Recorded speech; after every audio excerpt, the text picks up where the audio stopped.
Hey, everybody. Welcome to another episode of the Mile High Game Guys board gaming podcast. I'm your host, Adrian. I'm Zach. And I'm Jeff. And we are here to talk about board games. Lots and lots of board games. Almost strictly about playing board games. Indeed. At a place. Mm-hmm. A centralized place. In Central America. Some might call it a convention. And then they've made a That's the conventional name for it, yes. And then they've made a center to shove the convention on. Yeah. Yes. Founded by the great St. Charles. Ah, yes. The patron saint of board games. Indeed. I heard that. From some guy. Yes. Well-known fact that... Yeah. that So is- well known, you don't need to look it up. Yeah, don't. Just take our word for it. Take our word for everything. We were at Geekway. Yes. Geekway to the west. East? To the west. To the west. Wagons. Geekway to the west. West. Because St. Louis is famously the gateway to the west. And so Geekway to the west is the convention that's held in St. Louis. But we were coming from the west. I know. It's so confusing. But that is indeed what it was. It was Geekway to the west. And we had a fine time, I believe, for all of us. it was pretty okay, It was according to Jeff. pretty okay. It was pretty okay. Yeah, so this was Zach and I's second year of Geekway. It was Jeff's first year of Mhm. Geekway. Paul's second year. Paul came with us. He flew out. He flew out. We drove out. Mr. Moneybags. Yeah. Mr. Moneybags Paul, Yeah. I'll just spend money and not have to waste 2 days. Yes.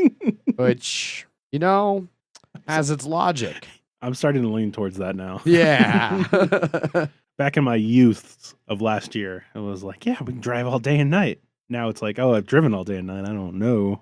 Yeah. The nice thing about driving, though, is you can take a lot of beer for beer exchanges and then just drinking beer A lot. all weekend long. And a lot of it. Yeah, so Jeff, let's start off here on this discussion episode of Geekway and Geekway related things. What were you expecting from Geekway? What were your initial impressions? What were your, based on Then we'll do the rules and components of the convention. No, but I'm just curious because obviously Zach and I went last year and we had a lot of fun and we talked about it a lot, enough so that you were like, I'm doing that thing this year. So what were you expecting? To be fair, it was mostly, Jeff, you're doing it. yes, it was definitely the, Jeff, you are going next year. I mean, you're not wrong in any way, shape, or form. Uh-huh. But yeah, like what were your expectations? What were you thinking Geekway would be like? And did it live up to those lofty goals? So, it's a convention. Mhm. I've been to a lot of Gen Con, not much of any other board game conventions. So basically, it's just been a shit ton of people. Fuckloads.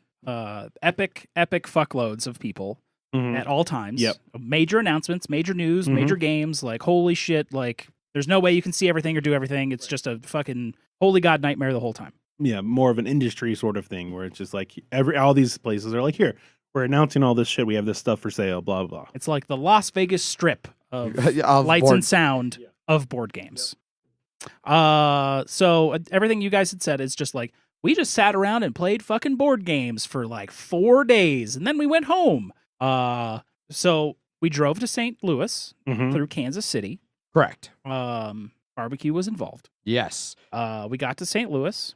It was humid. And we were all tired. I mean, it got humid well before St. Louis. Yes, it did. We had been up basically the entire night, Mhm. minus 1 or 2 hours of sleep. Very little sleep. Yeah. We show up and then it's like, all right, time to go to a beer trade.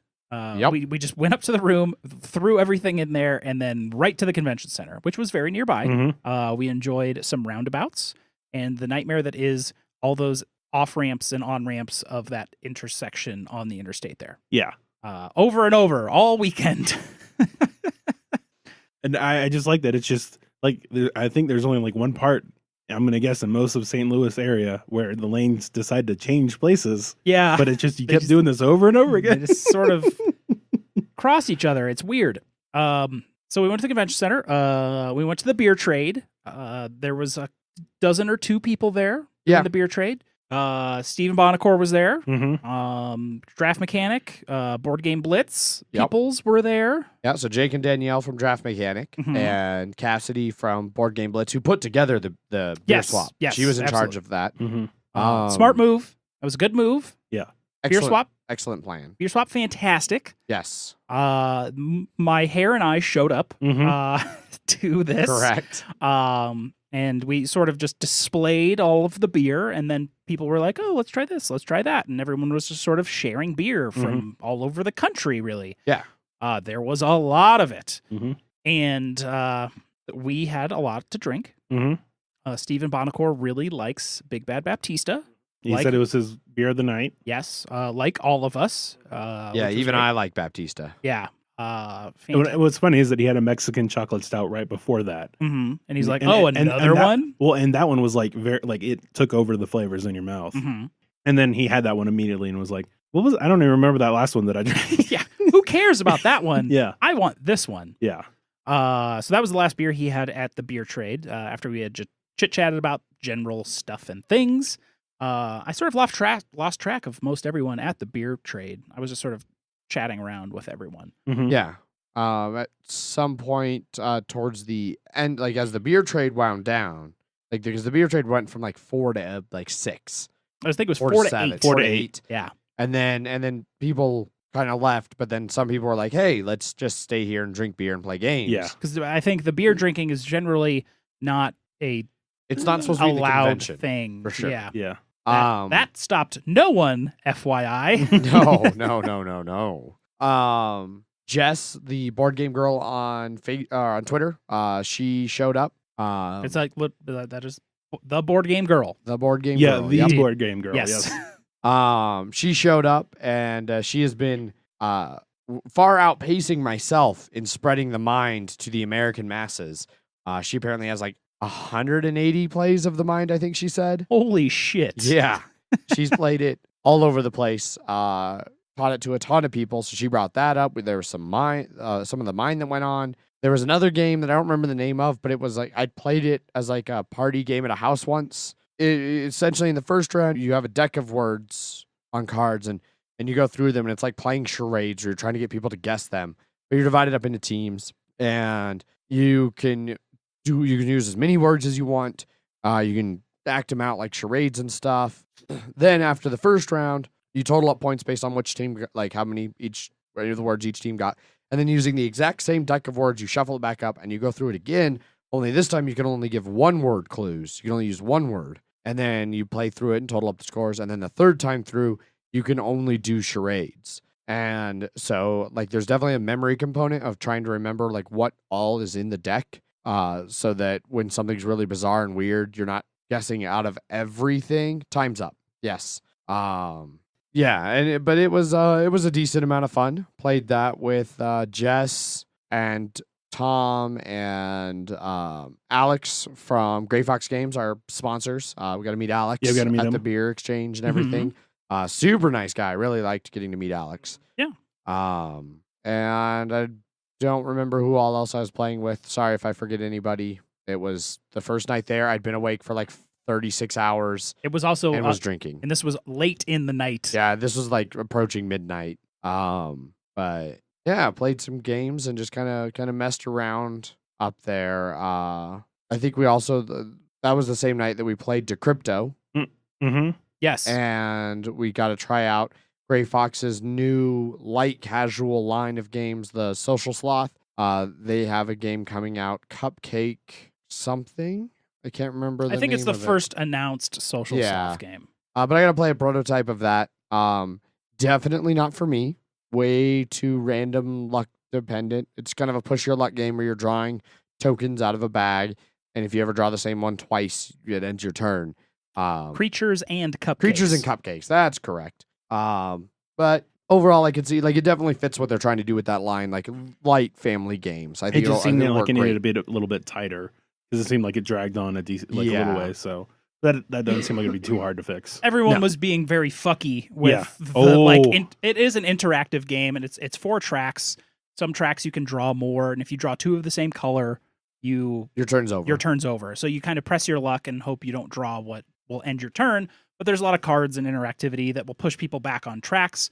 And depending if you're first or last or swap places, and everyone was being very interactive with their cards. Yeah, we were getting mean with it. Yeah, I could see that if you were playing this with your kids at home or something, you might not be quite so aggressive. But the parents just shitting all over the kids. Just really like, guys, you really suck at this game. Because the ultimate goal is to advance to the end of 2 of the tracks. Whoever advances to the end of 2 of them first wins. You're like leading animals to the royal castle to like show them off to the king and queen. And you're feeding them cupcakes along the way. Indeed. Yes, to lead them along. So, it's a good theme for that. Oh yeah, definitely. I think it'll work great as a little light family, social game. Good one to start off that new line with. Yeah. Yeah, I would say that, yeah. Let's talk a little bit about Decrypto, though, because this was all of our first times playing Decrypto, which some people have been saying kills codenames for their group. Like, they don't want to play codenames anymore. They just want to play Decrypto. I can see where both have room. Yeah. I agree. I don't think it kills codenames by a long shot, but it does definitely fit in a similar space. If anyone is not super familiar with Decrypto, you have 4 words. They're on like the crazy, I don't know, it's like a bunch of red and blue, and you put it in your little slide, and then you can see a word. Yes. And then you have to give clues to your team about the order that you want them to guess those words. Because you get a card that says, like, because there's 4, you'll get a card that says like 3, 1, 2, or 4, 2, 3. And you're trying to give them clues to what those words are to have them guess that same number order without seeing those numbers. Mm-hmm. And then you also don't want your opponents to start picking up on those clues, knowing what those words and descriptors mean, and then guessing that same order, because they get to guess before you get to guess. Before your team, after the first guess. After the first, because no one's going to have any idea what they're talking about. But they're writing, you have a paper, so you're writing down everything. It's like a roll and write, but a clue and write? Clue and write, yes. Yeah. Yeah, and so you're trying to interpret like these clues, and it's not like codenames. It doesn't have to be one word. It could be a multi-word clue. But it's similar to codenames. You're trying to be vague enough to not tip off the other team while specific enough to give your team the information it needs to succeed. And you keep playing back and forth until either your team has failed to guess the code 3 times, or the other team has guessed two times. Two times. Or the other team has guessed your code twice. And then it's over, and then you can play another game, another round of it, or don't. It's a very interesting, fun game. The only downside is it's hard to come up with clues that are vague enough that you can get it, but they can't, or your team can get it, but the other team can't. Where codenames is just sort of like, who cares, like, if the other team knows what you're talking about? All you have to do is just give a one-word thing that is kind of close to what they want. Yeah. Yeah. In fact, I mean, you don't, like, in codenames, you don't necessarily want the other team to know what words, because you want there to be a chance that they pick yours. But really, you want your team to pick yours before the other team picks theirs. Correct. But this one, you have to think about it, because the other team can just pick, like, if you're too simple about it, they'll pick yours, and before you have a chance on your other team, right away. Yeah, exactly. So especially if you get farther in, like that first game went 4 rounds. Yeah. Next one in like 8 or 9 rounds, and at least an hour. Yeah, and that one more, because you're just like you pretty much by that time you've heard 8 different clues relating to a given word from each team. Yeah, and so you're pretty sure you know what each team's actual words are. And so every time you're given a clue, you're like, I have to give one that I'm sure they know what it is, but I have to figure out something that they mess up on. And so you can actually AP a bit on that, just because you're just trying to think of words that match. Yeah, and there is a timer that comes with the game, which we mentioned after that second game that you probably want to start using the timer at some point if it started taking as long as it was taking us. In codenames, it's kind of a dick move to start throwing out the timer unless it's unreasonable. But this can get to unreasonable amount of like thinking of clues. Mm-hmm. Yeah, real quick. It would be nice to have the perfect game of Decrypto and clues and stuff like that, but for the sake of everyone playing the game, maybe having that timer being used a little more would be nice. Yeah. It's also tricky trying to discuss with your team the clues. Like even like if I give clues to my team and they want to discuss them, like first of all they can't really discuss them until the other team has guessed because you don't want to give any information away that way. But even after they've guessed, if they guessed wrong, you still don't want to give too much away because it'll help them narrow down what words you have. Well, and I've seen like team members being like, because it's labeled 1 to 4 on the little decrypt thing, and I've seen people like put up their hands in there and be like, oh, I think what that first clue he gave was like close to this one, and it's like if the other team was looking at it, it would be like, that's probably 1 or 2 that he's pointing at, and like that's not information that you should get in the game. Ideally, so it's something you have to watch out for. Yeah. But I liked it. I thought it was an interesting game. I don't think it's one I'd pick up. I could see it getting play at game nights, but I could also see game night being a location for us where it drags really badly. Yes. If we were to play there. Yeah. It is just starting to hit around, I think, right? Fairly recent release. Yes. Yeah. Yeah, it's still, I think for me, I still get the same feeling as Codenames, but in a sort of feels played out sort of way. I mean, like, it has something new to it, but I don't feel real any interest to play it more. Yeah.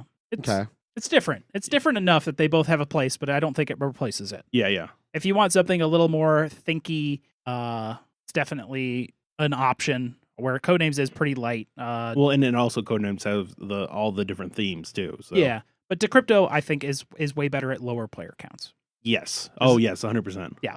Where Codenames you want like 6, 8, that sort of stuff. You want more than 6 people, 6 or more people. See, I don't know. I would think you'd want at least 6 for Decrypto, 3 to a team. You can, but you could still have an interesting game based in Decrypto with a smaller player count where you can't really have that as much in Codenames. I mean, I guess. Because with odd teams. I mean, odd teams can happen in Decrypto too, but they're much more, I don't know, crappy in Codenames.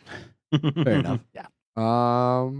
Yeah. So that was our Thursday. Well, I played one more game too. Oh. We both did Shogunate. Oh yeah, that's right. So Shogunate was the one they handed out at the beginning of the con. Yeah. Geekway, everybody gets a game for free. Last time it was just a bunch of random games, but like lower priced and quality was not nearly as good. This one was Fish Frenzy. Yeah. This one was the Geekway design winner from 2016. Yeah, which is now what they're doing is each year they have a design contest there. Whoever wins it, theirs will be the game given away 2 Geekways later. And will be published too. Yeah. So this was the first of those. And yeah, I forgot you guys did play this. This one was just, it said 20 to 40 minutes on there, which seemed about right. Yeah. Basically you have these 6 different clans and they're vying for control. You had these cards you had 2 cards in the beginning which you were sort of loyal to, that you wanted them to get as many honor points, because if you ever have 10 or more honor points on those 2 cards or those 2 clans, then you win at the end of the round. Okay. And you have a card that comes out at the beginning of the game, at the beginning of each round that says like, hey, each of the clans in these positions are going to get honor tokens, and then you have cards. You have a hand of cards that you can play one of, and one person is what was it called? Han something. The round leader. We'll just say that. So say the 3 of us were playing, and I was the round leader. Adrian, you would play a card. Jeff would play a card, and then you would both reveal them, and then I get to choose who does which in which order. So I'd say, Adrian, you do your card, and then you do whatever your card says, and then Jeff would do his, and then we score out that round. And then at the end of the round, you go, all right, did anybody win this round or anything like that? And there's a Shinobi token that is going to move based on me. I get to choose depending on what the card says in a direction, and then whichever clan that lands on, they lose an honor. And then, it's just you keep going until somebody gets 10 honor. Okay. Yeah. I mean, it depends. I mean, how many copies of each clan was there in there? What do you mean? The clans that you can have. Was there two of each? Yes, there's 2 of each. Yeah. Because there's 6 clans in total. Yeah. So you could have just one, or you could have 2. 2 of the different same. ones. Yeah, you have 2 of the same or 1 of each. Yeah. 2 of the same isn't so bad because you just double it. Yeah. But then if somebody screws you on one, you're like, oh no. You're super screwed. Because there's some that you could go minus honor and stuff like that. Yeah. It was pretty all right. Yeah, it was pretty all right. I enjoyed my play of it. I think it'd be better at more players though. Yeah. 3 was the minimum, and it felt like that. Okay. Yeah. It'd be better with 4 or more. Yeah. Just because you'd have more things moving around. Yeah. right, and more cards to choose from for actions to be done. Yeah. And but a lot of people are saying it's pretty random. I mean, but it's a pretty light filler game, like Coup. I'd say it's just a better version of that game Tiki Topple that we played. Indeed, it is a better version of Tiki Topple. Right on. Yeah, so that wrapped up Friday. Paul went back to his That wrapped up Thursday. Yeah, Paul went back to his place. You guys went to the hotel. And I crashed. Went back, I went back to my Yeah. parents' house. I was up still for a while. Did we play Coconuts on Thursday? Yeah, we did. We did play Yeah. Coconuts because we also played. Was it the first time you played Clack too? No. There was a lot of bullshit gaming going Yeah. on up there. Yeah. Played Coconuts for the first time. It was from the rental area, That's what it was. and someone had Oh. lost most of the coconuts. He had rented Clack Lumberjack. That's what it right. was. Yes, he had gotten it from the game library to try some bullshit. Yep. Coconuts was missing most of the coconuts, but it was still a fun game. Mhm. And then Click Clack Lumberjack, which I had played long ago at a game night, is still super fun. Yeah. And now Thursday Friday. is over. Oh, yes. Now Thursday is over. We're moving on to Friday. Yes, Can't do those dramatic pauses, Jeff. Right. It confuses us. just like the mind. Yes. Dramatic pause 4, dramatic pause 5. Mm-hmm. Oh my God. So Friday, I had stayed at my parents' house, my mom's house, and the plan was Paul woke up, came by the hotel, grabbed you guys, came by my mom's house, picked me up, and then the four of us went and completed a St. Louis tradition of eating Southern, aka some of the best fried chicken on the planet. It is very good fried chicken. Yes. Yes. So that went normal according to plan, with one critical error made by Jeff at the table. Jeff, what did you do with your fried chicken that was such a critical error that nearly ruined your weekend? So I did a 2-piece platter, but I wanted 1 medium, 1 hot. They don't do that. You get it medium or you get it hot. So I got medium, which was fine, and then I got a side of the hot that I could just dip it in. Wasn't that hot overall. I was not sweating as much as Paul was for just the hot that he had. I didn't think it was that hot. Paul sweats real bad. Like Paul sweats. Yeah. I'm the same way. Like it doesn't have to be that hot to get me sweating. Okay. Not a sweater for spicy Mm-hmm. myself. And so I had a nice chicken breast piece. It was very delicious. But I was dipping it in the hot sauce flavor and then eating it like you do. And it was fine. It was good. It was delicious. My stomach, however, did not enjoy this procedure. No. Basically, just be like, here, can you just drink this third a bottle of Tabasco real quick? I'm not one to be harmed usually by spicy food like this, but this, especially for the level of heat that was involved, it was like ghost pepper chili of stomach nightmare, but like instead of like one big issue, it was like an issue for like 2 days. Yeah. And I felt fine for the most part Mhm. until I didn't. And then I had a lot of bathroom time. I got acquainted Yes, with you did. the Geekway bathroom Yeah. on And- occasion. And Jeff- our hotel Jeff- bathroom that didn't have a fan.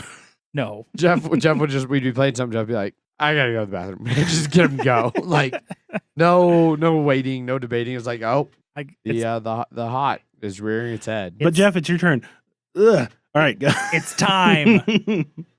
So after we finished up Southern, we left there and we went down to Urban Chestnut Brewing.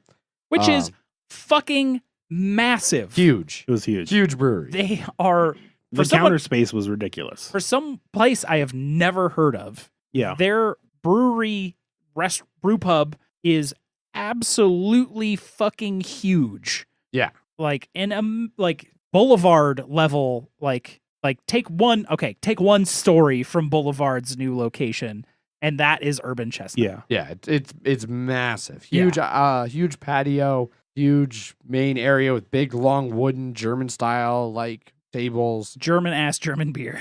a lot of German beers. Where are these places in Denver? That's like, why aren't they here? I wonder why. Is it space?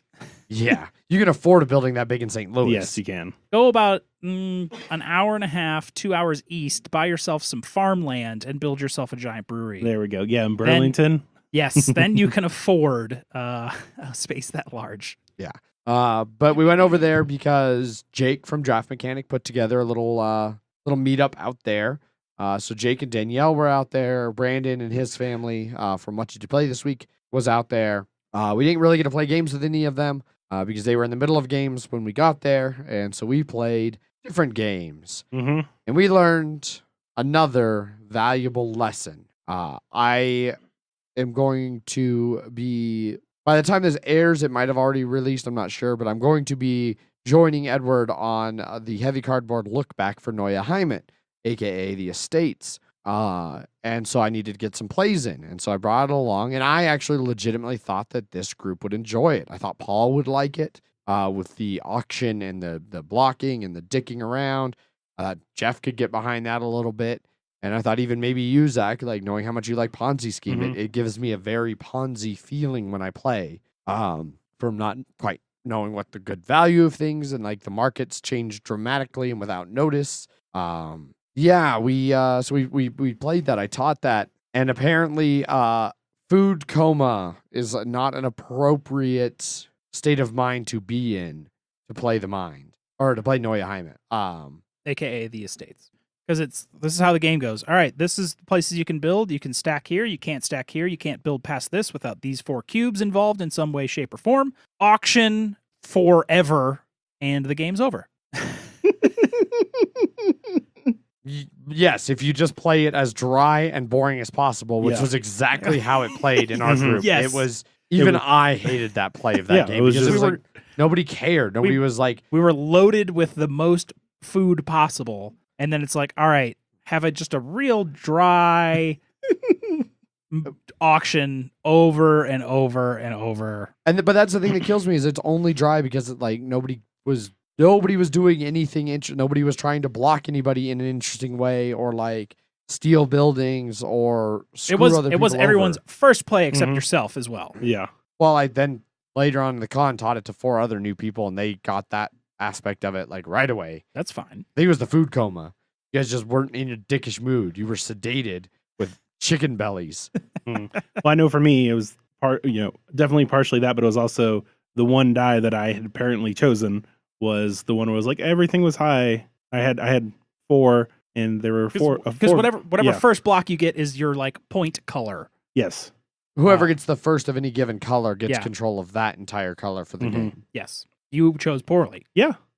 I did. It was like there was one that was a high, a low number, so I could actually use it to try and steal somebody else's thing, but that ended up working.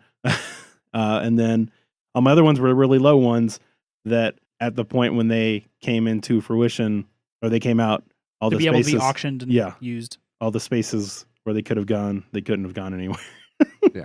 For me, my main problem was just I've never been a fan of auction mechanics where they stray too far from, I guess, what I like in auctions. And like the fact that it was everybody just gets one bid and then the last person gets to choose to either take that bid and give it to them, either pay that person and then they get to play it, or you just accept the money and then they get to play the cube. It just like it just didn't work for me. So that's like one of my preferred auction styles.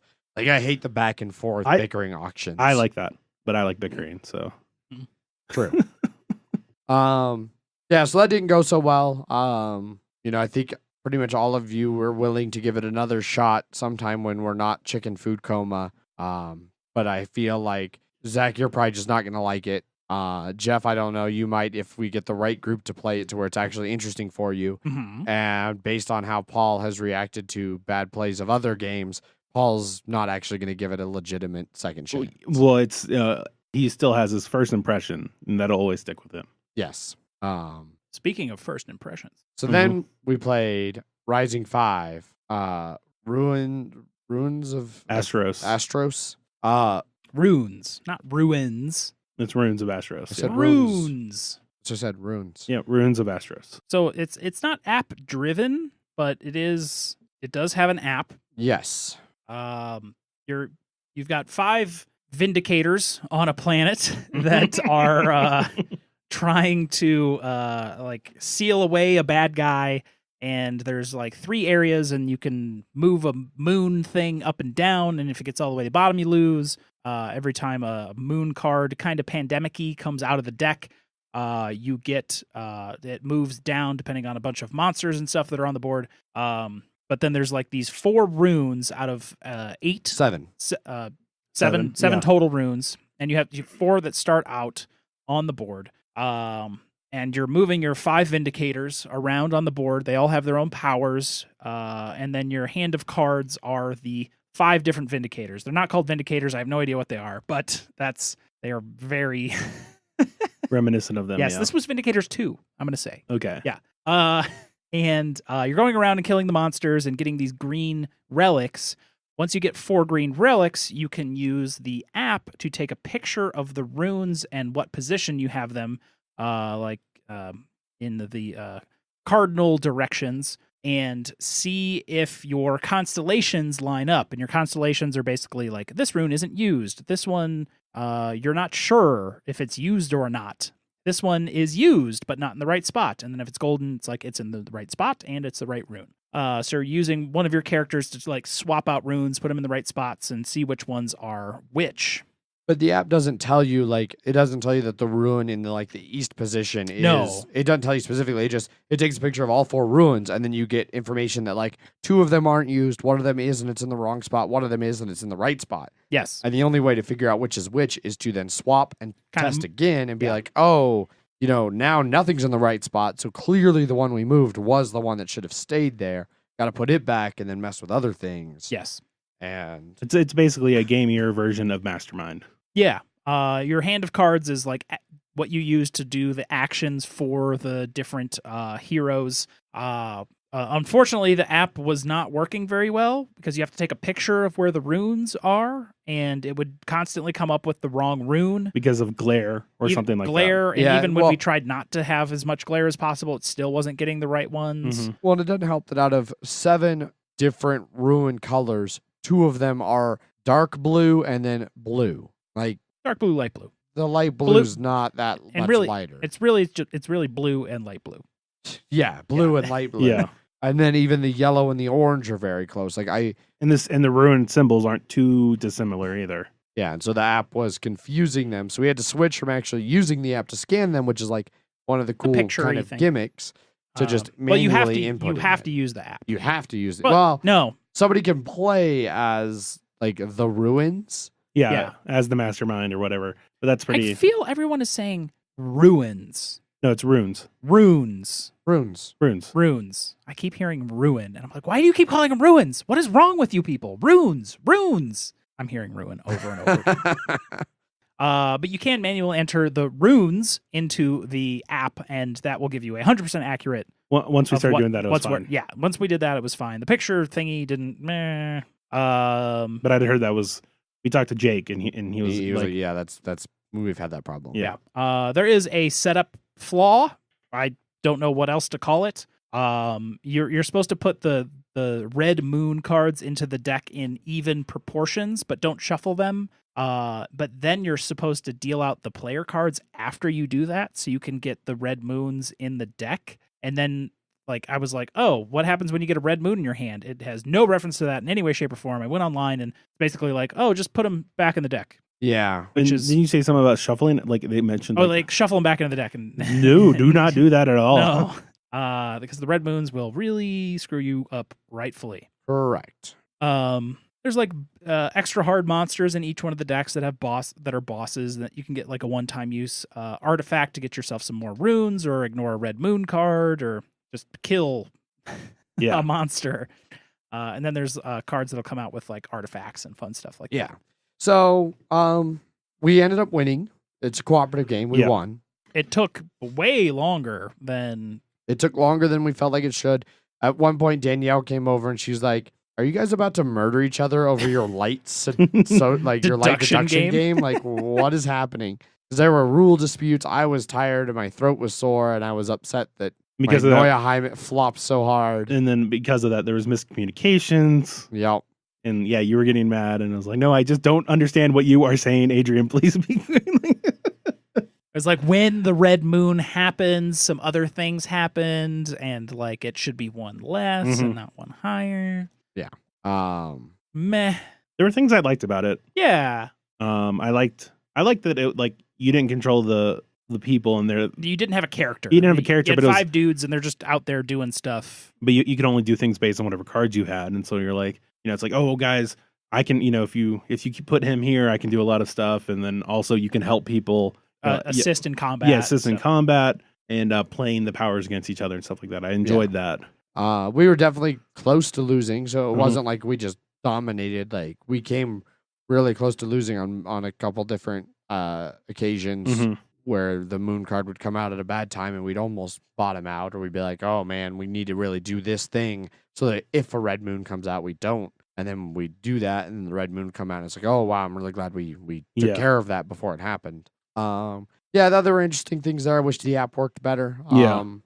If I feel like it could possibly be one that once you really knew how to play and were familiar with it, it would play in an appropriate amount of time. Yeah, and maybe actually be a fun one to bust out. And we were at like half food coma at that point. Yeah, so. Correct. And we'd begun the beer. Yes, coma. Yeah, it was. I liked how when you had the app up, it had the runes on the board. You could and then you could tap them and they would glow. That was fun. Yeah. Your phone fits right over where the runes go. Yeah, so we wrapped that up and then we went back to the con.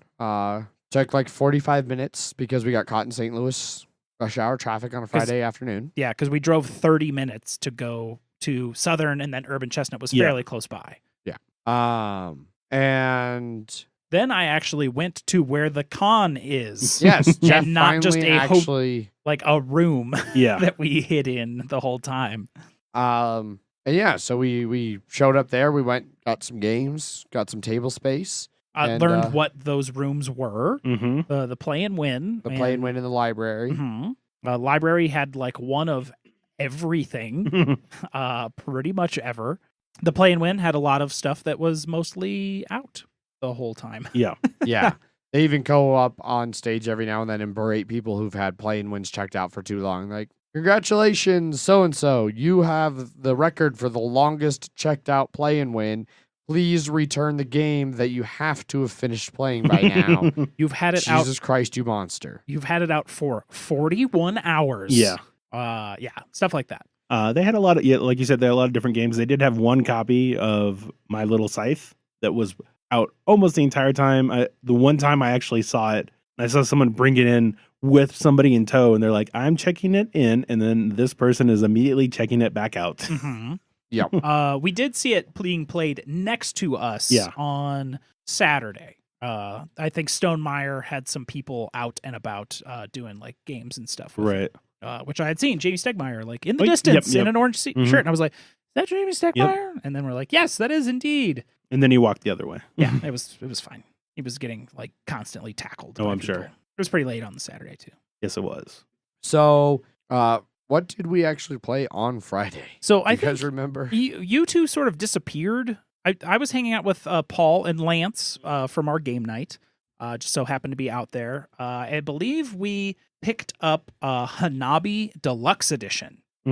So that was with the very fancy tile. And because we were like, oh, we're never going to play this unless someone pays $120. I think it was like $30 whenever it was out, 35 maybe. With the tiles? Yeah. That's a nice price for that. Yeah. I mean, it's a good thing that doesn't exist anymore for that price. Maybe. Paul looked, don't worry. I thought the deluxe edition MSRP was like $89.99. No, nowhere near. I think you're both full of shit. Anyway, I don't remember what we were off doing, Zach, because I do remember them talking about playing Hanabi Deluxe. We were seeing Deadpool. That's what it was. Yeah. So, because I don't remember what we did before Deadpool. So I do. So you and Paul played a couple 2-player games, like the little Drop It. And, we played Drop It and Fog of Love. And Jeff and I played Aeon's End. Ah, yes. Aeon's End, my new love. Yes. We found a new deck builder for Jeff. So Aeon's End has been a game that's been around for a little while and has had the luxury of like 80,000 expansions since. But it was on the thing and the play and win. I was like, let's play this. It's a deck builder. please play. And it's you have various characters. You have a boss that you fight against, and then you have a grave home, which is your like home The city you're defending.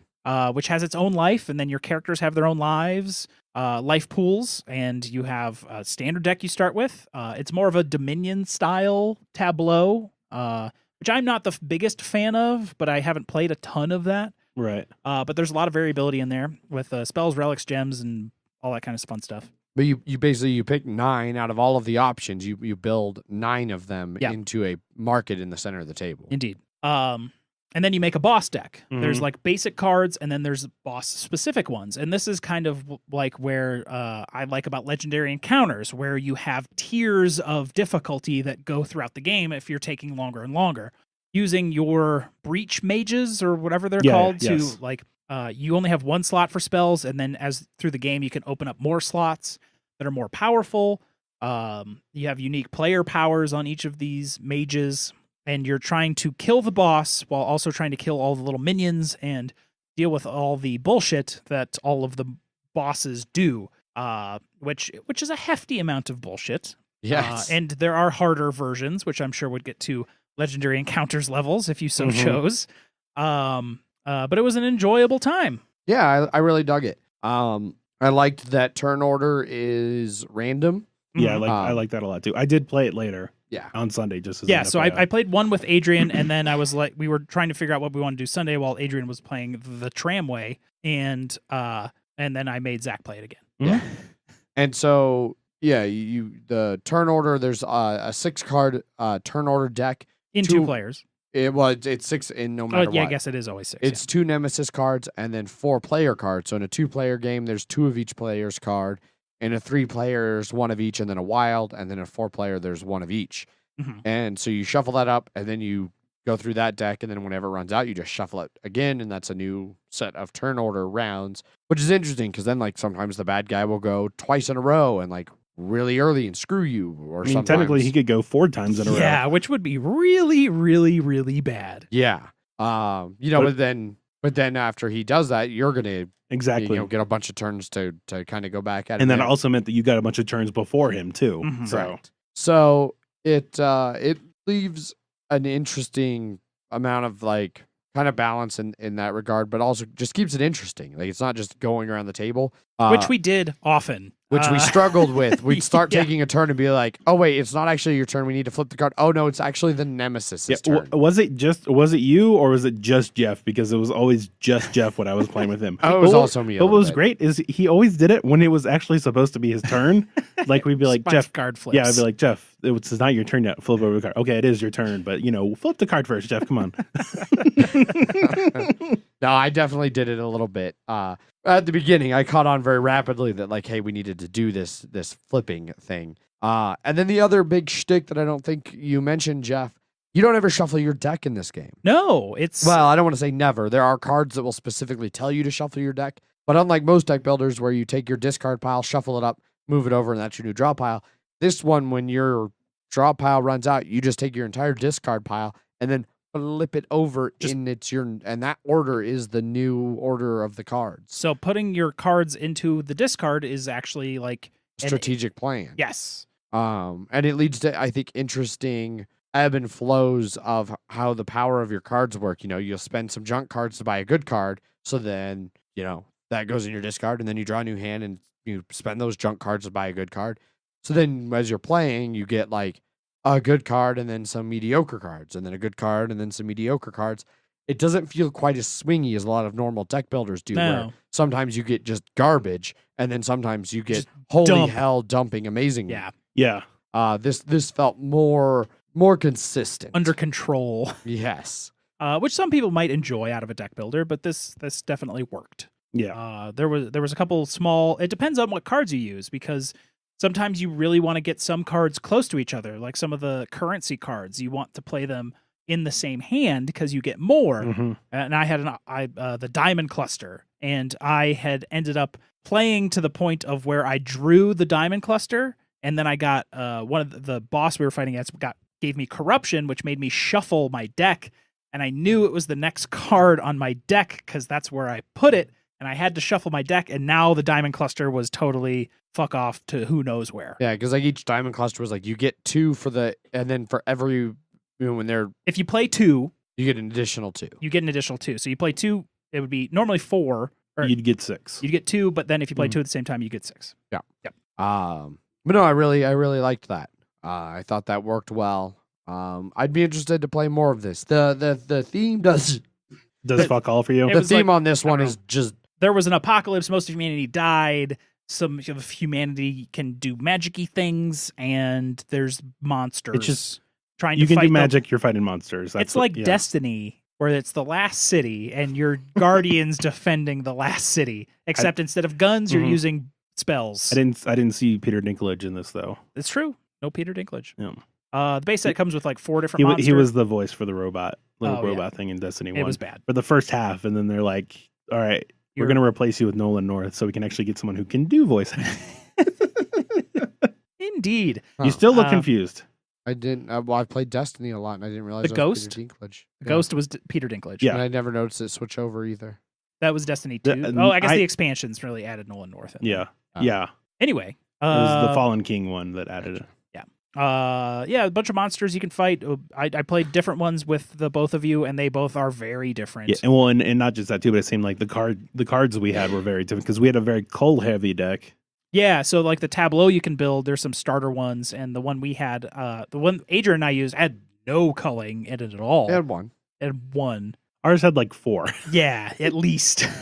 And one was so powerful, we were like, we can't buy anything because we culled all of our shitty buy stuff too early. Yeah, we almost got rid of all of our money before we got more money, like the better money. Because there was a gem that let you get extra money to buy a spell. The spell was 7, and it would cull 2 cards and do 3 damage for each card you destroyed. And we just kept doing that. And then we're like, oh, fuck, we're out of money.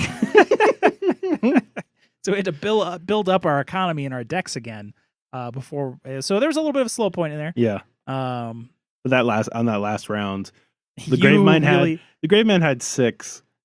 He had 9 health. Grave Home. Grave It's Home. not Halo 2. Sorry. Thank you. Destiny, I was thinking of Bungie. Yeah, so. yeah, that'll happen.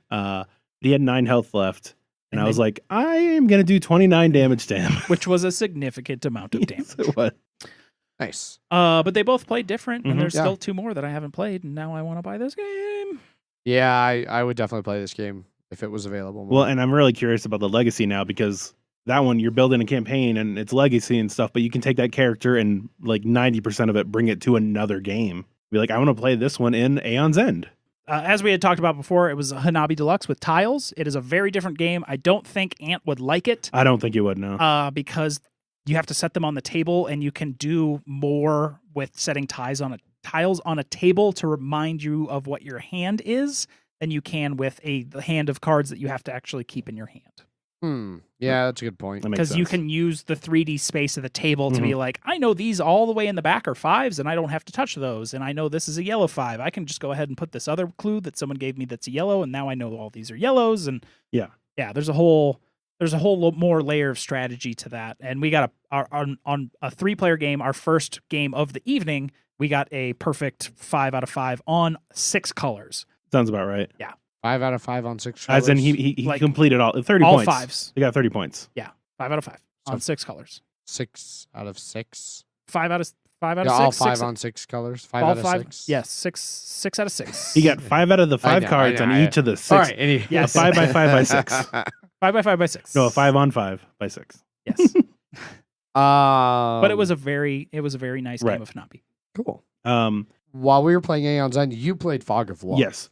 So Fog of Love is basically it's called the romantic comedy simulator sort of thing, but it's 2 players and it's basically a one person plays a card and the other person or both people make a choice, and if they sort of match up on it, you get hearts basically, and you're trying to basically you're just running through the course of a relationship, and at the end of it, if like you have these relationship goals, and it's like, do you either want to be like, equal partners? Do you want to be domineering?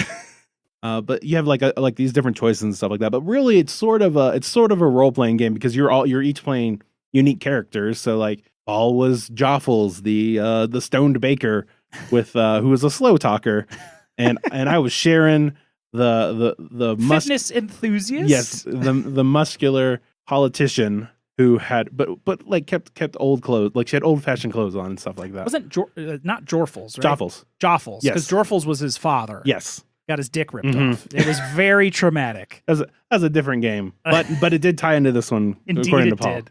Because at one point, one of the questions was like, "Tell me."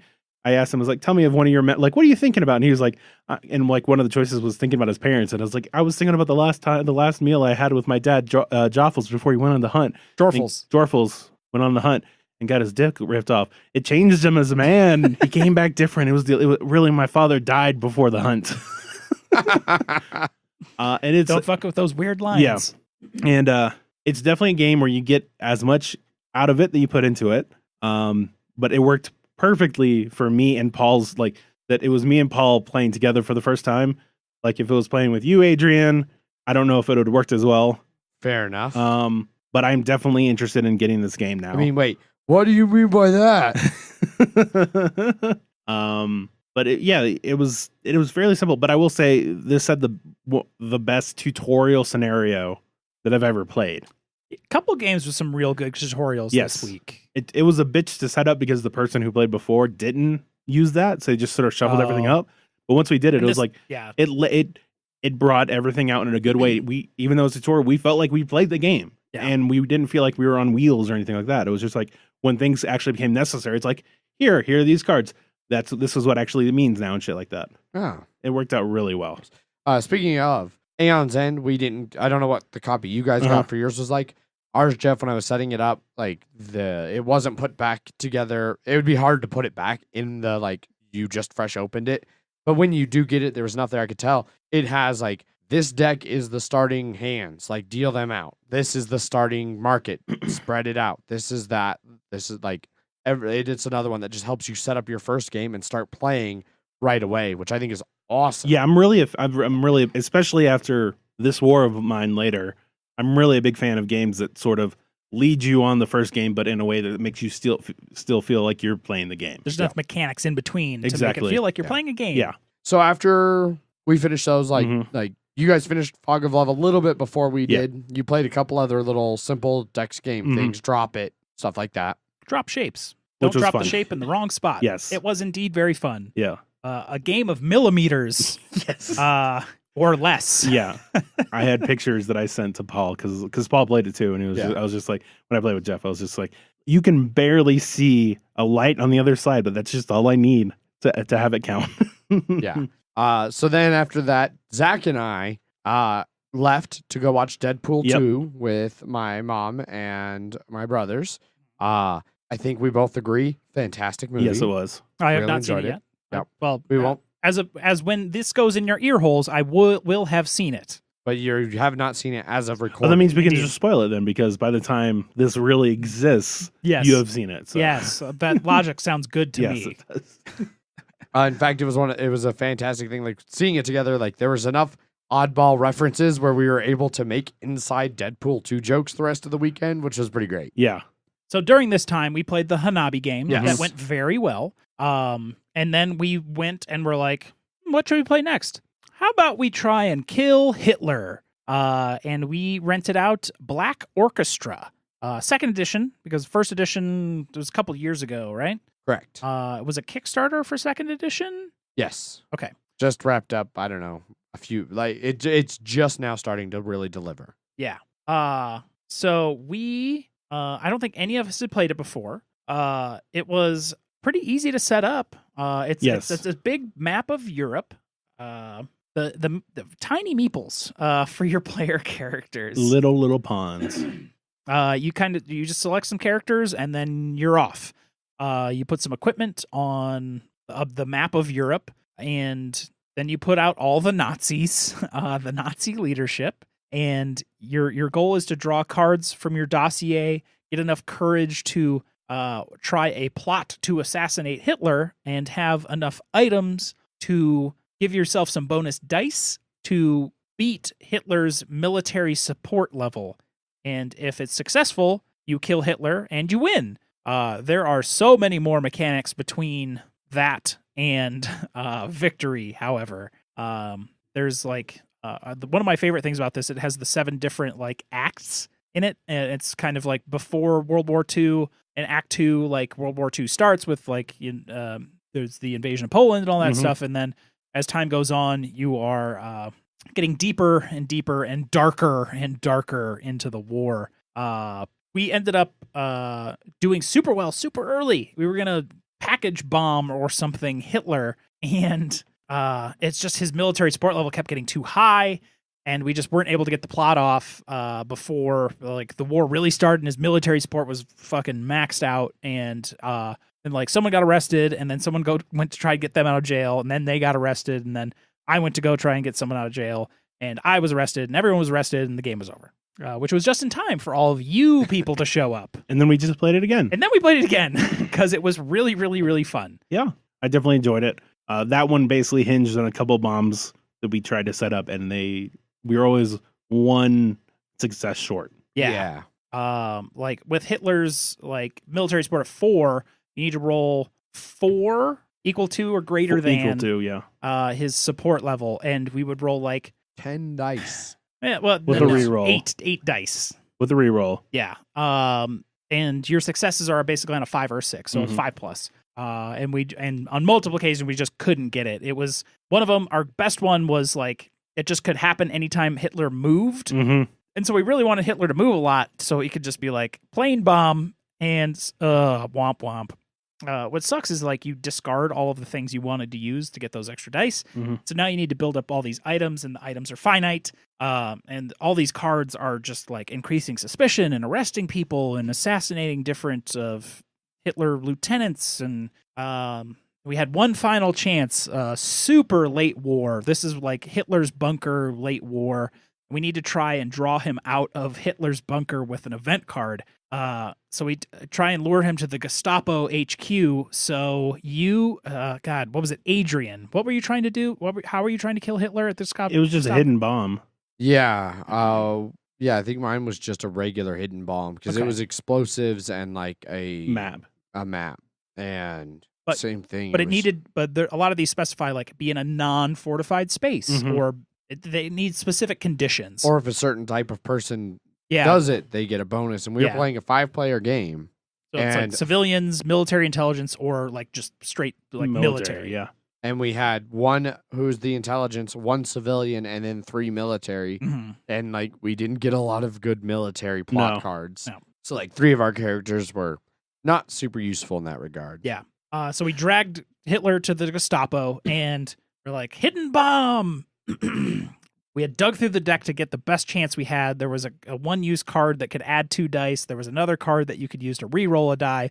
Adrian rolls, and a big wet fart of not even having a chance to succeed with a re-roll happened. You rolled like 2 successes out of 8 dice. No, I had a chance for a success on the re-roll. Yeah? Was it? Okay. And then because I rolled the like flag thing that's the bad one. Yes. And then I re-rolled that and rolled it again. Yeah, and then we ended up we scrambled together one last like all in go for it on the last turn. Very pandemic style. Yeah. And then we drew a card that was like, draw another card. Oh, you just lost the game. Yeah, in stage 7 there's a like you just straight up die card. Which we didn't know, but Paul forgot did not about. Explain. Yeah. Overall I really liked it a lot. Yeah, I liked it too. It was super, super cool. Yeah, I had a good time with it. Even that second game from our first game, you take out 2 random cards from each of the decks each time, and it was a totally different game event-wise between those 2. Like some of the event cards we didn't see in the first one were ones that would like dump Hitler's military support. Right. And we were dealing with Hitler being at like max military support. So that was super cool. Indeed. I don't believe we played anything else really after Black Orchestra. Because it was 2 a.m. Yeah. Yeah, it was getting pretty late. So we all went home again. You guys went to the hotel. I took Paul to his hotel and then drove back to my parents' place this time. Got up in the morning, came back over to the con, and I went and taught Jake and Danielle from Draft Mechanic, Vinhos. I taught them terribly. I was getting so flustered. I was like sweating profusely. Like I was like, I'm butchering this teach. Like I'm doing such a terrible job. I've played this game in far too long. I don't remember it as well as I thought I did. I'm a terrible person. I agree. But they seemed to enjoy the game. They That's said good. they did. They told you they did. It's already good. It's good to see people lying to you, man. Yes. Uh-huh. I won pretty dramatically, which means I did not do a good job teaching. No, we had a great time. You know how to detect sarcasm, right? I do. Are you yes. sure? Yes, especially because Jake primarily speaks in sarcasm. Are you sure? Are you sure? Wait. Are you sure? Yes, I'm sure. Okay, good. He doesn't get the joke. No, he doesn't. No, he doesn't. It was my mansion, Mountains of Madness insanity. Oh, right. Yes. All I could do if someone talked to me was, all I could do was say, "Are you sure? Are you sure?" Until they said yes back to me. Are you sure? It felt really condescending. Are you? Are you? Yes, it was because Zach was like, "I'm gonna do this." I was like, "Are you sure?" Vinhos went well. But yeah, Vinhos overall went well. They seemed to enjoy it. It was one of those. It took almost as long to teach as it took to play because I was like struggle busing so hard. But we finished that up. That seemed to go well, and we were supposed to play. Then I was supposed to go into a game of either 1830 or Indonesia with Paul, listener Alan, and some of Alan's friends. Alan's friends bailed on him, and then Paul bailed on me because you guys were playing This War of Mine, which was apparently just OMG Amazeballs. So why don't you tell us a little bit about This War of Mine? So this War of Mine is really lighthearted. We like to describe these, a lot of these games. This is a game about misery. Uh-huh.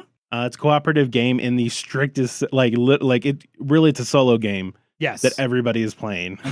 Which, if that's not for you, then this game's not going to be for you. No. And you get a lot, and it's similar to Fog of Love, you get a lot out of this game of what you put into it. Yeah. Now, a lot of bad shit happened in this game, and you can either take it in and be like, oh man, I'm feeling for all of these people. And it's like when somebody dies, you're like, oh my God, they weren't happy and they died. Or you could just be like, all right, I'm going to read this first thing. All right, you're met with a kid who is injured from sniper shots.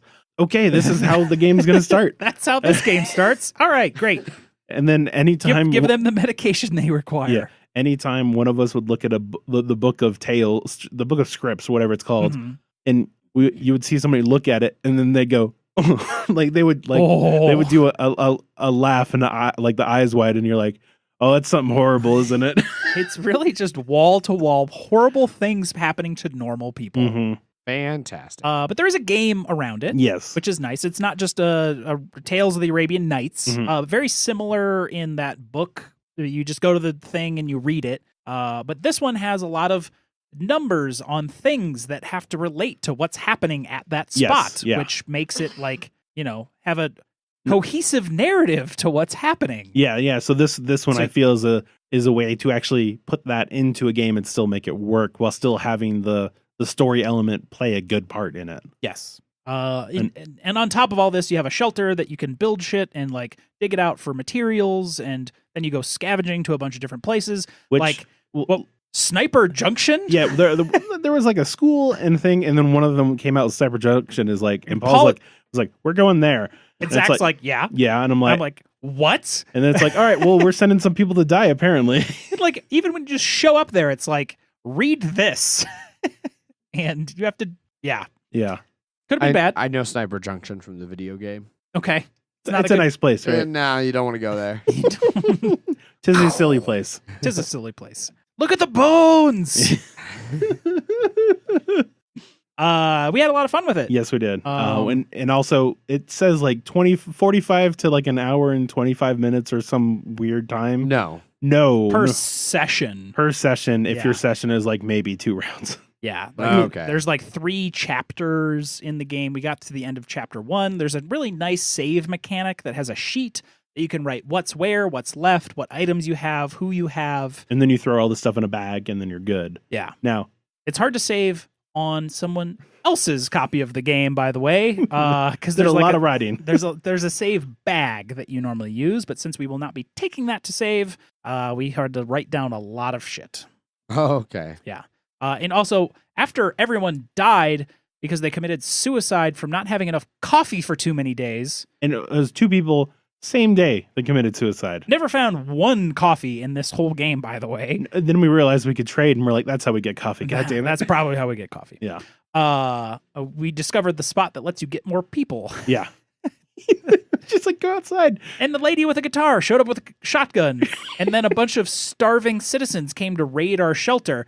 And she did not have any of that. No. A A lot of people got murdered. Then somebody else lot died. of starving civilians got murdered. Yes. Yeah. It was a lot of fun. Yes.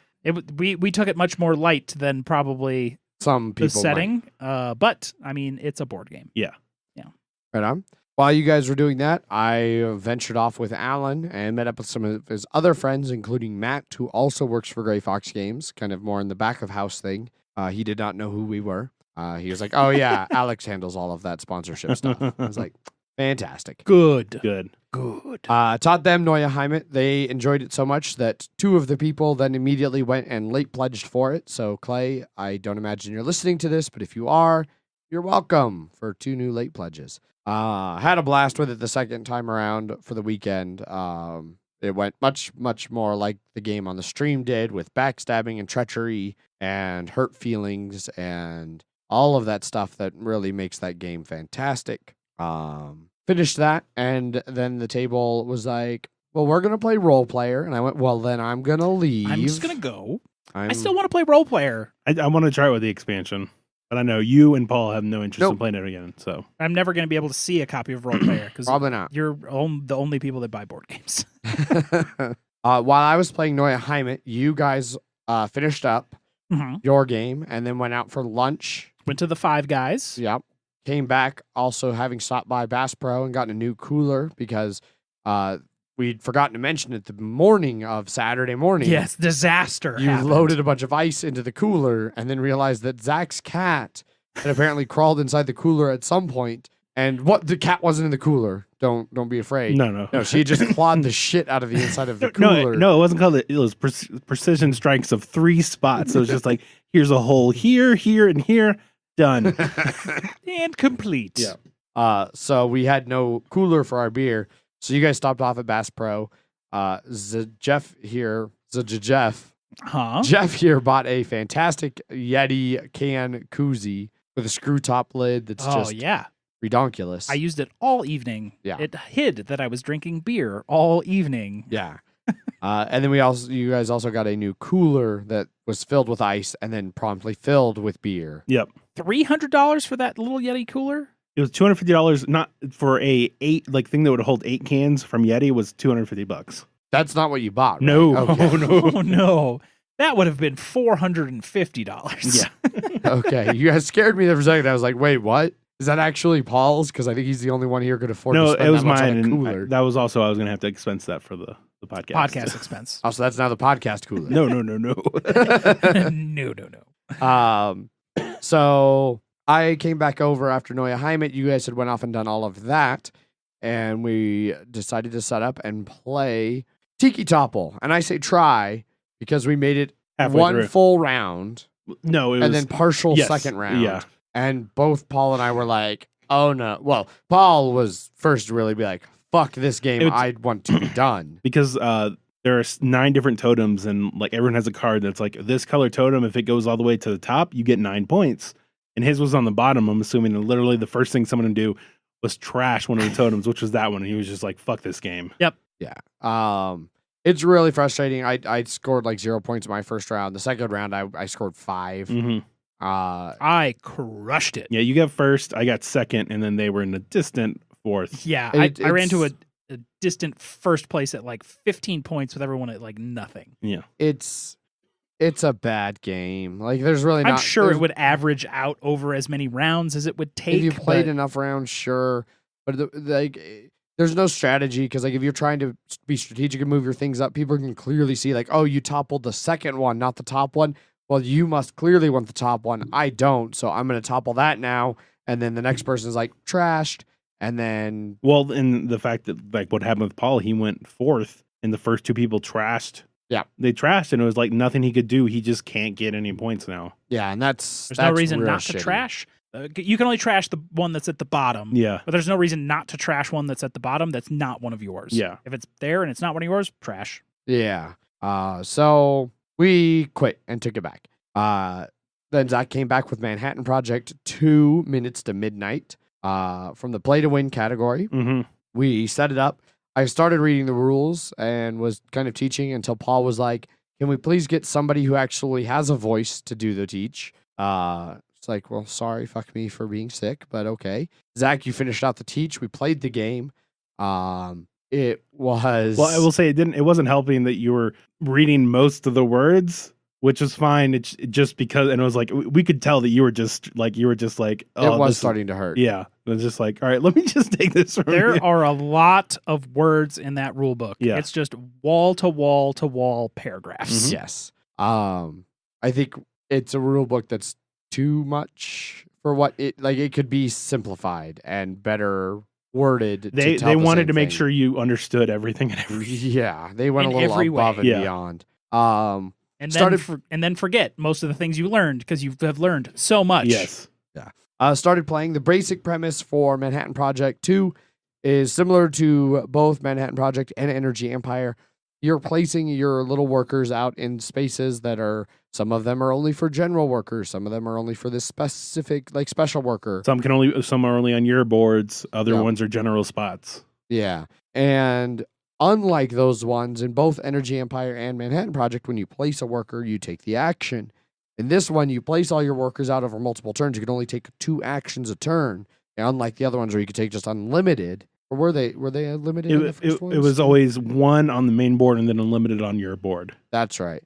So this one is just 2 actions, period, anywhere. And then once you're done placing your actions, you can have a turn of pulling them all back. And every time you take a worker off, you choose what order you take them off, and you activate that space as you pull the worker off. Yeah. So when you're placing, it is not an action, and you don't do the thing you place. No. You pay the cost, though. Yes.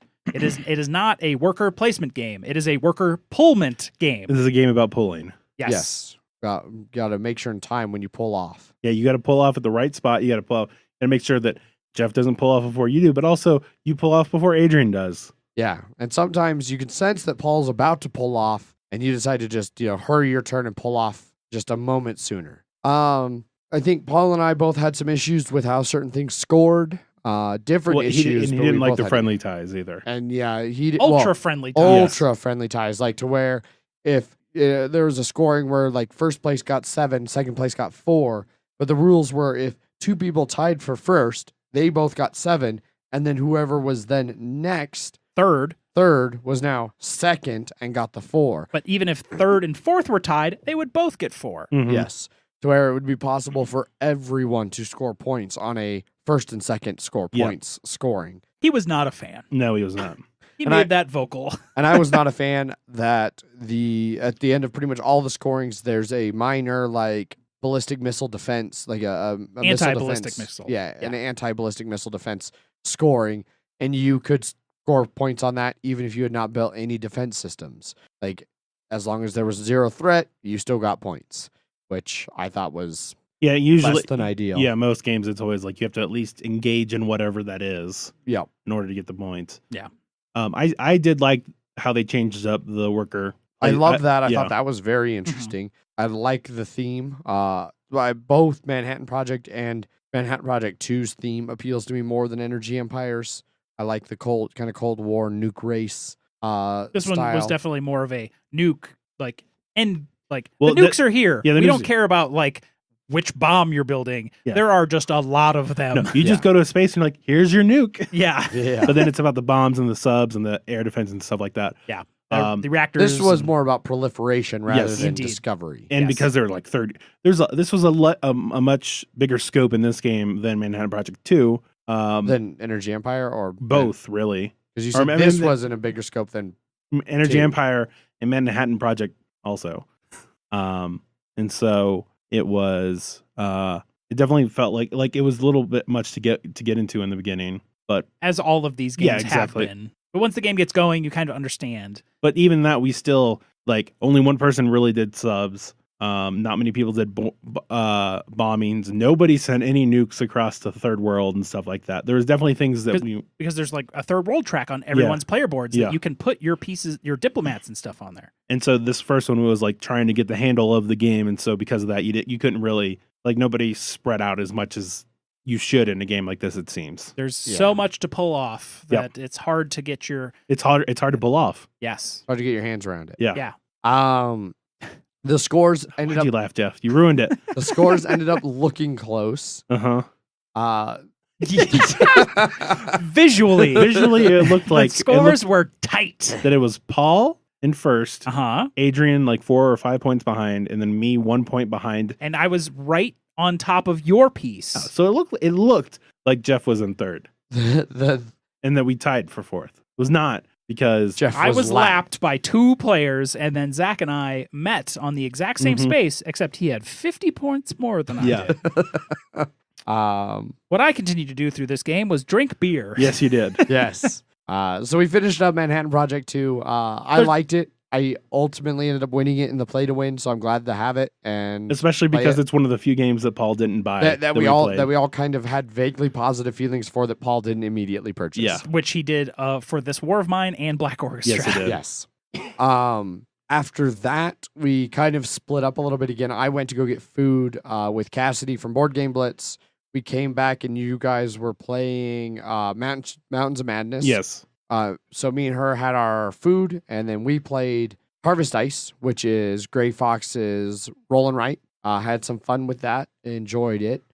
What did you guys think of Mountains of Madness? Pro tip: if someone teaches you this game, have them fucking teach you what the objective of the game is, not just escape. We were told the end of the game / goal of the game was to get to the end of the mountain. And Paul was like, you can just fail your way through this whole game. I don't really understand where the game is on this, because you can just be like 1, 2, 3, 4, 5. I'm at the end. And now I go 1, 2, 3 and I escape. And it was like, why?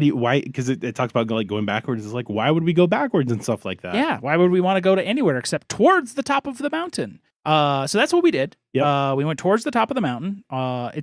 You have 4 different suits of cards, 1 through 6, and you just play them with a 30-second timer while you have madness that makes you do weird things like touch people's faces, shiver, to be able to talk. Yeah.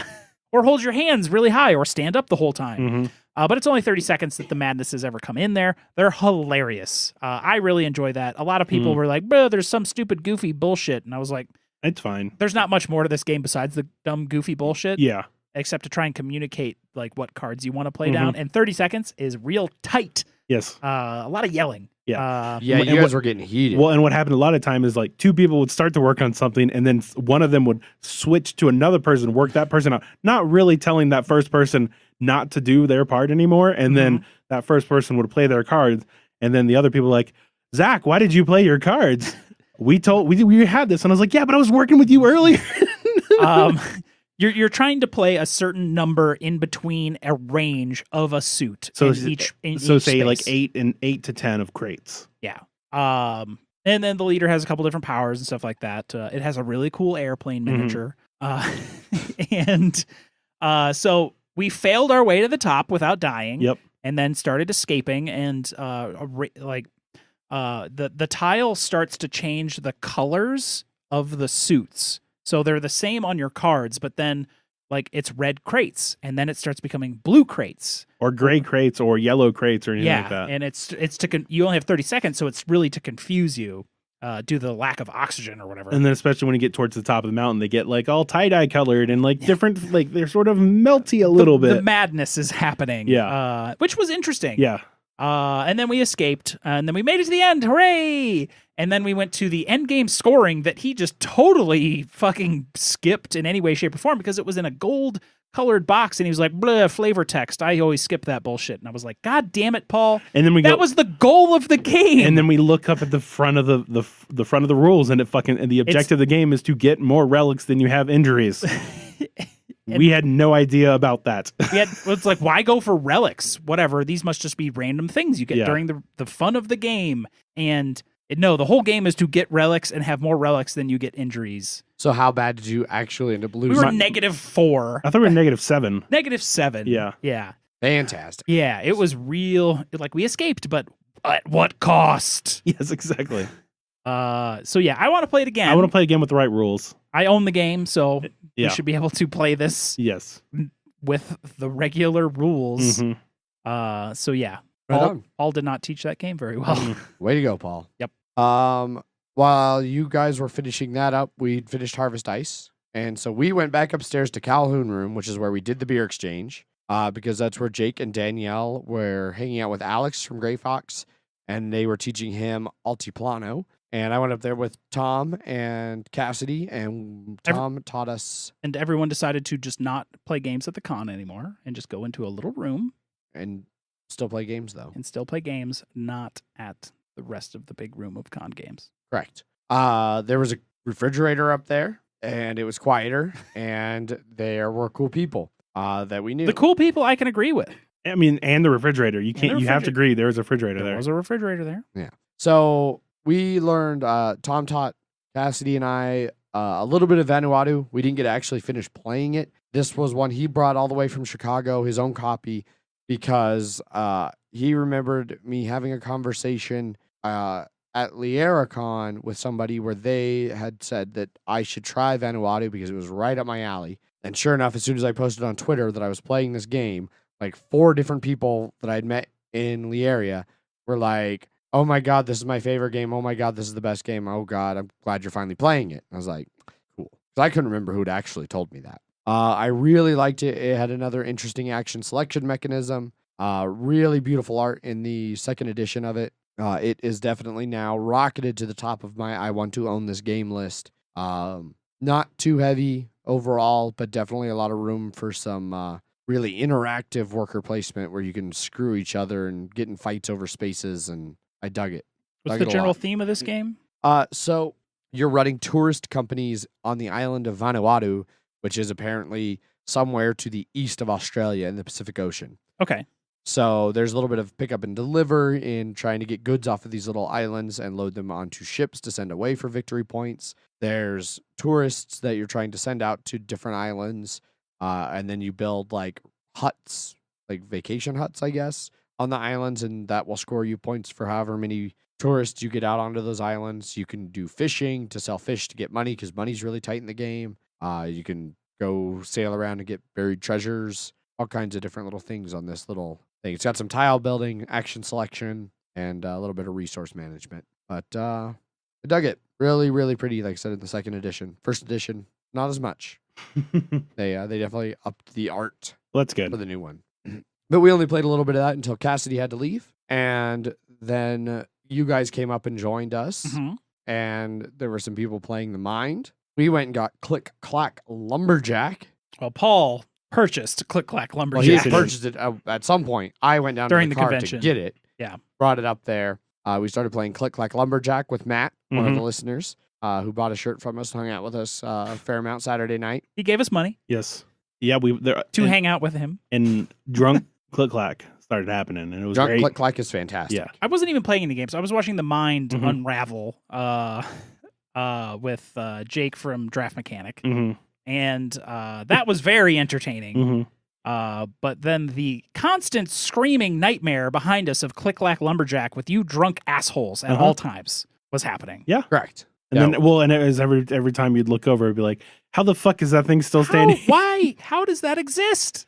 Zach, how did you get fucking one of the trunks vertical of all these horizontal pieces with no magic, Jeff? Magic. Pure magic. It Yeah. would be awesome if there was a piece underneath the vertical Mhm. piece. Oh yeah. Oh boy. Yeah, that was Zach, Paul, myself, Matt, and Danielle Mhm. playing that. At one point, we did have a brief break though because Jeff and I went and were involved in a candy cup tasting contest Mm-hmm. with various candies. Reese's peanut butter cups being one of the main ones. Goo something or other. Goo Was- clusters or something. Goo Like- clusters, yeah. It was And 5 then- different things. I guess this has all come up from, I don't know, somewhere because Something to do with heavy cardboard or something like Yeah, that. so Jess and Edward were talking at one point about candy. Reese's peanut butter cups. Yeah, and well, so as she told it to me, he had a king size Reese's cup at I think Origins last year, maybe, or something like that. One of the cons, maybe it was earlier this year. But she was like, "Why aren't you opening and eating then?" He's like, "I can't yet because I'm not ready to eat them all, and like I can't just open it and then not eat them all. Like I have to eat them all." And they got in this whole big discussion about it, and it's ballooned into this huge big thing where like at some point while they were discussing this, it came out that Edward is under the impression that a Reese's peanut butter cup is a candy bar, which no. First of all, no, like I get back with Click Clack Lumberjack and I'm immediately assaulted with like everybody being like, Adrian, Edward thinks Reese's peanut butter cups are candy bars. How do you feel about this? And I was like, I'm crushed. I'm shattered. I thought he was a friend. I thought he was a human being. I knew this person. They were doing a live stream. I went, or like a live chat with him. I went and photobombed their video chat with him. I was like, dude, Edward, what the fuck? The fuck is wrong with you? Yeah, and so it's built up into this big thing where like apparently during HeavyCon there's going to be another taste test because they were unsatisfied with this one coming out as a tie.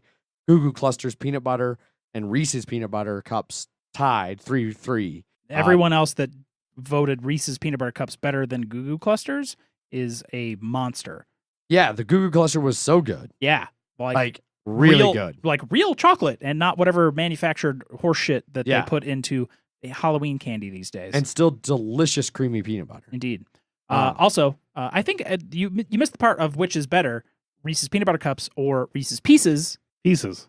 Peanut butter Pieces. cups. Pieces. Pieces. Cups. Pieces. Pieces. Cups. Podcast vote. Pieces. Pieces. Pieces. Peanut butter M&Ms are better than Reese's Pieces, let alone Reese's cups. Ooh, no. No. Yes. No. 100%. I mean, to be fair, Reese's Pieces, Mm-hmm. peanut butter M&Ms, Mm-hmm. Reese's peanut butter cups. Oh God, no. Third. Invert that. And then invert it again. Yes. No. So Then anyway, and then reverse it. so there's going to be another taste test at HeavyCon this weekend. There's also apparently going to be a live stream where at one point Jess paid like $20 because like they were at this convention and somebody came in completely unrelated to them, just some random people walking by. I think I had gotten those like 1 pound Reese's cups and was giving them to his friend like, hey, I got these for you. And she was like, I'll give you $20 for that. And the guy's friend was like, yes. And I was like, I got that was a gift for you. And he's like, You should have just given me $20. he's like, well, now you gave me $20. Yeah. He's like, oh, that's fair enough. Okay. All right.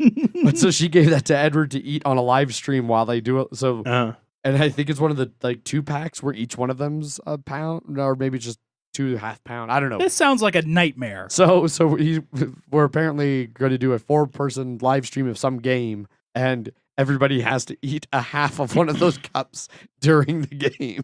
God. She got Reese's involved with it, like to where she emailed Reese's and has an official response from them for this entire, like it's hashtags now, hashtag team cup, hashtag team bar. And they're building up to this. At some point, she's going to do a big reveal of what the official real answer is. It's out of control. Also, quick aside, say the name of the product that we're talking about. Reese's? There you go. Reese's.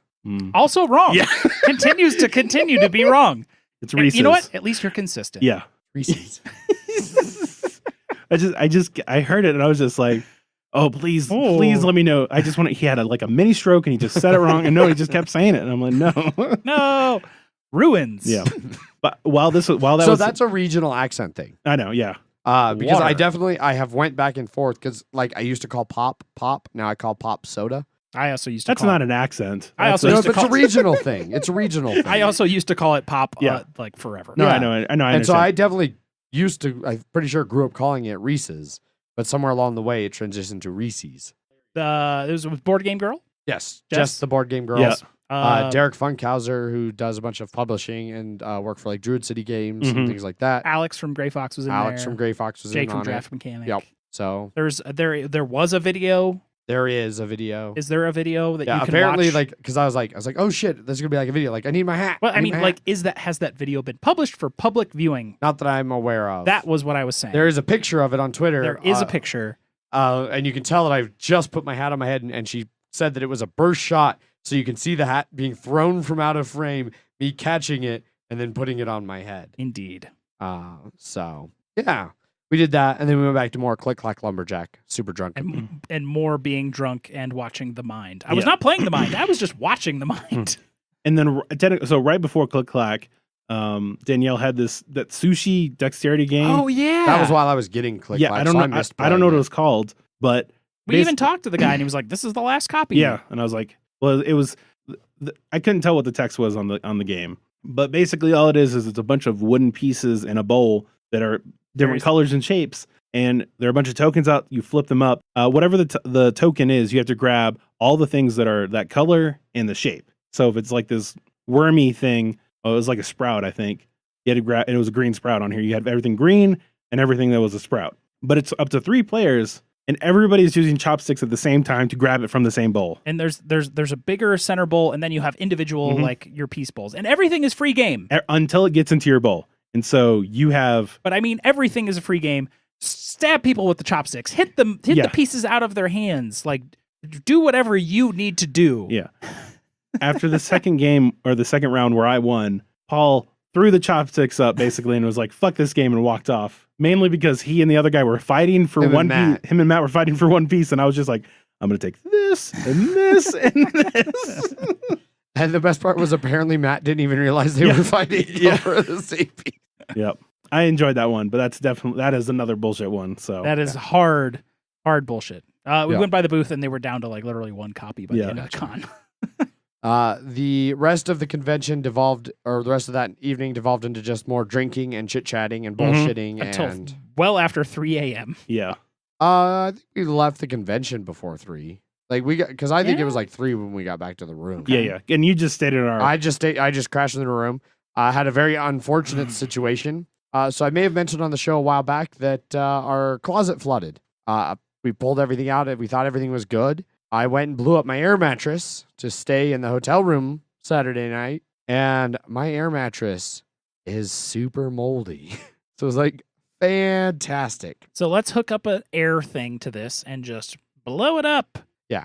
Ultimately just flipped the moldy side down, slept on the other side. Just rub it into that carpet. That's fine. Yeah. And put layers of sheets and blankets that we weren't using because our hotel had a weird sheet on top of the comforter and then a sheet under the comforter system.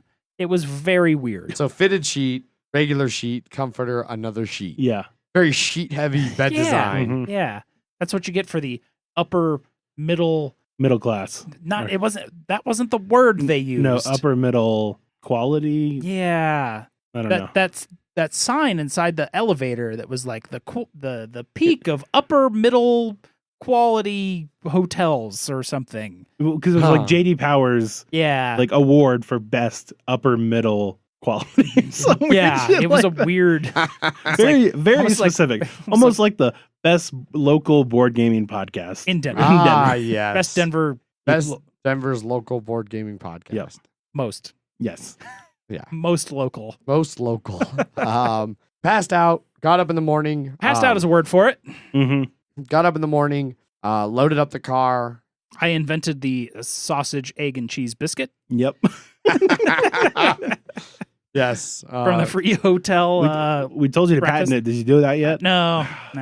Yeah, I would have had credit for discovering it if they had arrived any bit earlier and seen that I was eating the exact same thing. I mean, that's just hearsay. There's just no proof. It's hearsay only. Went back over to the convention. I met up with Tom. Also, both of you fucking left me and left, and I had no idea where you were when I was getting my breakfast. You just went like, burp, gone. Oh. I put the stuff next to the table. I was like, where the fuck did they go? And so much so that the very nice hotel people were like, is everything okay? I was like, yeah, they probably just ditched me and went to the car. It's like, all right. See, I offered to take some of Zach's stuff. He's like, no, I'll just go take it and put it in the car and then go back for food. And then you came out and was like, I invented this sausage, egg, and cheese McMuffin. And Zach was like, biscuit, not a McMuffin. Biscuit. And he's like, and then I'm going to go to QT. The quick trip. Yeah. Yep. But so we got back over to the con. I taught Tom Tramways. We played a couple rounds of it, just enough for him to kind of get a grasp of how it played. He seemed to really enjoy it, wants to play it more. He'd had his copy for like over a year and hadn't had a chance to learn it. So I taught it to him. We played a little bit. That was really good. You guys played Aeon's End. I did forget to mention I'd played Dice Forge that Saturday. I enjoyed that one a lot. Oh yeah, Dice Forge. Yeah. Hard rolling. You roll hard Mhm. on that game. Yeah. Dice Forge is a lot of fun. Mm-hmm. Who owns Dice Forge? Paul. None- Yay! Paul owns Dice Yes, he Forge? does. No, of course he does. The most Zach of games. I'm in there. Why is it the most Zach of games? Because like Paul said, if he had to describe Dice Forge in 2 words, No, Zach, me, in board gaming, he put Dice Forge. yeah, it'd be Dice Forge. Okay. Remember, you're game slut. You like too many other things. Wow. Yeah, Dice Forge is real good. it was. I look forward to reviewing Dice Forge I enjoyed Mm. Dice Forge when Yeah. I played in the it. future. Yes, not in the past. It will be on the review list Yes, it will. Okay, I enjoyed it when I played it, so we'll see how it holds up. when we borrow Paul's copy to Yes. review it. Correct. And then we said some goodbyes. Gave Stephen Monacore a Baptista, hmm and then vanished into the And another business card. Yep. and another business card. And then we went back down to where Southern is. We didn't go to Southern. We went to Pappy's. Tom went to Southern. We were blocked off by a U.S. senator visiting Missouri and couldn't get there in the most efficient of ways. Jerk. Yeah. Jerk senators. But we got there and filled ourselves up with More barbecue. more barbecue. More barbecue. And it was like, we're just gonna have this sit in our stomach for 12 hours. It's going to Great. make the drive home fantastic. Indeed. Piled in the car and drove home. Yep. Pretty uneventful drive home. Nothing too ridiculous. Learned a lot about Dragon Ball. Mm-hmm. Dragon Ball. Zach and I discovered that in Burlington, Colorado, at a massive truck stop gas station, you can buy Roman warrior helmets. Yep. And if that's not enough, you can buy a mini Roman warrior helmet for your cat and or small dog. I do have to say, that's a common thing for some reason. I've seen those before pretty regularly. Really? Yeah. That was the first time I'd ever seen anything like that in Yeah. a gas station truck stop. My dad was a truck driver for a long time, and weird shit comes home when you make way too much money. Yeah. I mentioned that I sent a picture to my Facebook group or my Facebook chat, and I was like in Burlington. He's like, I know exactly where you're at. And I'm like, okay. Yeah. So that was the con. It was a whole bunch of fun. We really enjoyed ourselves. Look forward to going back in the future. Well, I know you mean Jeff. Do you look forward to going back in the future? I would go back, Okay. especially because I think Gen Con, which is my next con, is going to be filled with as much abuse of my inevitable media pass as Mhm. possible. Yeah. And I probably won't play a lot of games. Correct. I will be more interested in shaking hands and talking to people. Yes. Making contacts. Indeed. But this is definitely a very nice, sit down and play a fuckload of games with an infinite supply of Mhm. games to play. Yeah, a lot more than one of the other some of the other ones we did where it was just there's maybe a couple hundred people here and we're really just playing games with ourselves. And the games we brought. Yeah, exactly. Yeah. Where this has Yeah. fucking No, we miniature learned markets. from last year. Yeah. You don't really need to bring games. You're good. New. Unless you're I want to play this game. It's a very specific game. real quick, we went to the flea market. Oh, yeah. Which opened up on Sunday after when you were playing Tramways. Yes. They did also have a vendor hall that we wandered Mhm. around with. We talked to one of the guys that helped John from Indie Boards and Cards. Yeah. Used to work at Fantasy Flight. Helped design Aeon's End Legacy. Got his card. Chit chatted. He's a very nice man. Then we went up to the flea market. Well after prime flea market time. It's all just a bunch of everything I wanted. Usually from a vendor area, which is a bunch of used games. Also my favorite part about Black and Red. But we followed the space for the line. The line had been long gone. Everything had been pillaged over quite a bit. The only thing I missed out on was there was a $20 copy of Raxon that I may have bought. It would probably be worth $20. I did also find a first edition copy of Runebound, which is apparently a bad game, but that gets me slightly closer to the second edition copy of Runebound. Well, I remember when you first got it, you were walking away, you're like, this is the fucking second edition. I didn't I did some research. The first edition and the second edition were released a year apart from each other because the first edition was so bad Oh, geez. that they immediately pumped out a second edition within 12 months. And basically the main change was switching from a D20 to 2 D10s. Yes, because the Too random. way too random on a D20. Downside is they rebalanced everything for the 2D10s, and you can't really play a first edition copy with second edition. And they added minis. Gotcha. Yeah. Right on. Before we wrap this all the way up, we had some listeners chime in over on Twitter and in our BGG thread some questions, comments about that. Let's start off with BGG. Zach, do you have those ready? I do. Just two quick ones. One is from Jake, and his was just click, clack, lumber, whoopsie. He was on the other side of the table while we were playing the Mind, and he described the game as in that very specific tone. He's not a fan of it. No, he's just describing the game as like that. That's the sound of hesitation. Yeah. There is a video on Twitter of him making that very same noise with me in the background.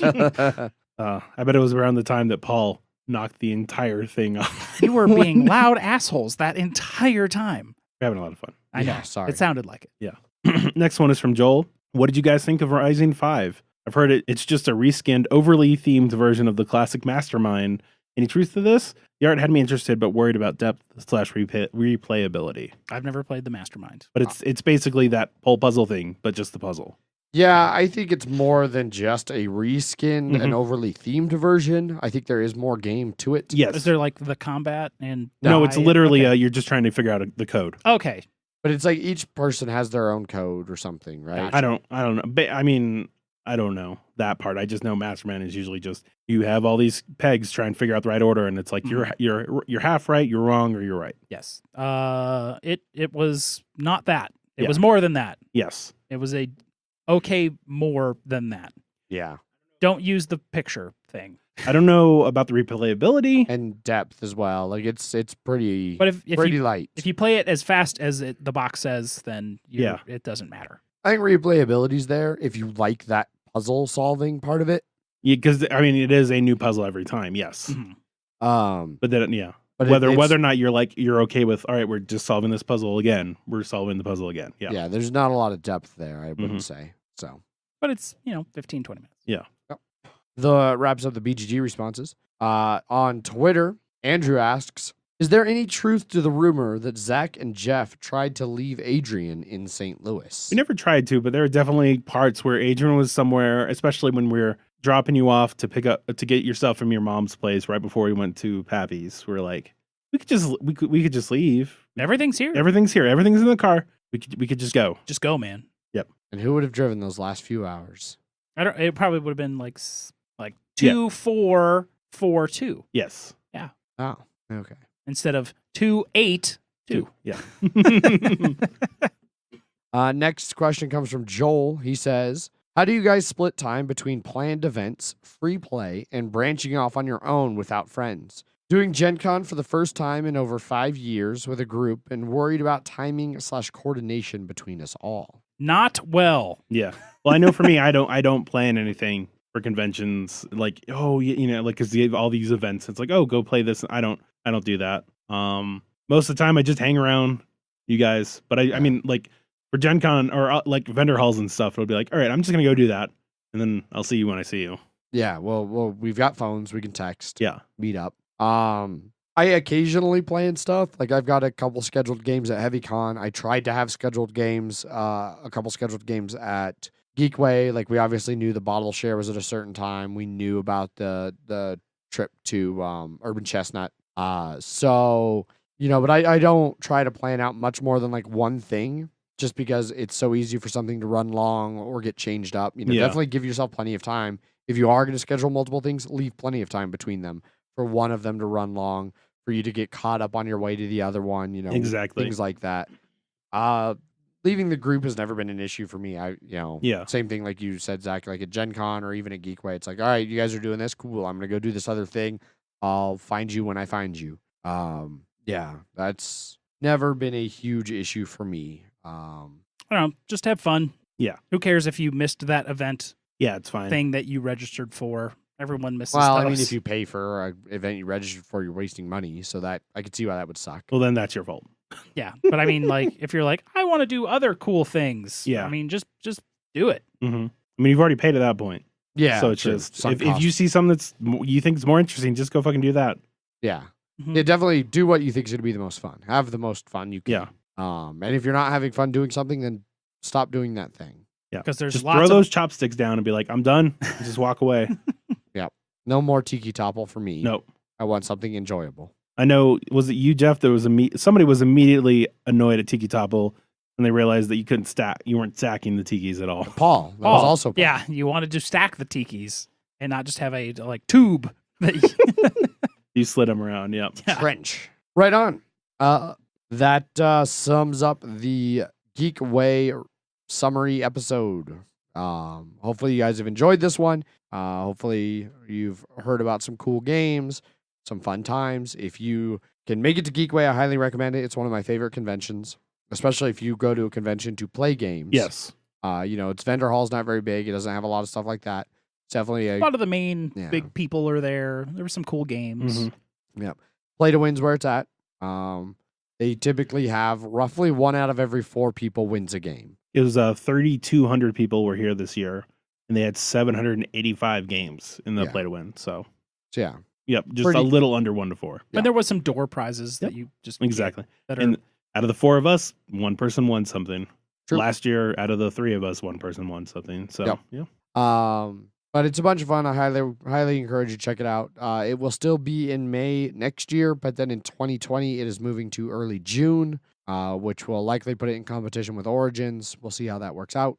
Speaking of Origins and speaking of conventions, I will be at Origins. I get in, I believe my flights aren't 100% settled yet, but I believe I'm going to get in late Wednesday the 13th. I will be working 6 hours a day at the booth. Thursday, Friday, Saturday, and Sunday, and then I will be flying out, I believe, Sunday night, possibly early Monday morning. I'll be at the Heavy Cardboard meetup Saturday night, and I'll be around the con. So if anybody wants to play games or hang out or say hi, get in touch. That'll be my next con. You guys' next con will be in August when you two go to Gen Con. I am taking a break from Gen Con this year.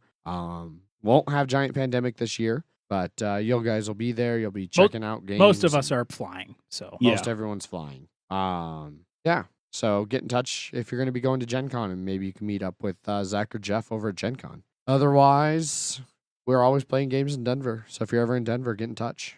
We've got beer. We've got board games. We like to share those things. Indeed. So if you want to get in touch with us, you can send us an email. Emails at milehighgameguys.com. You can find us on Board Game Geek, where we have a guild number 2731.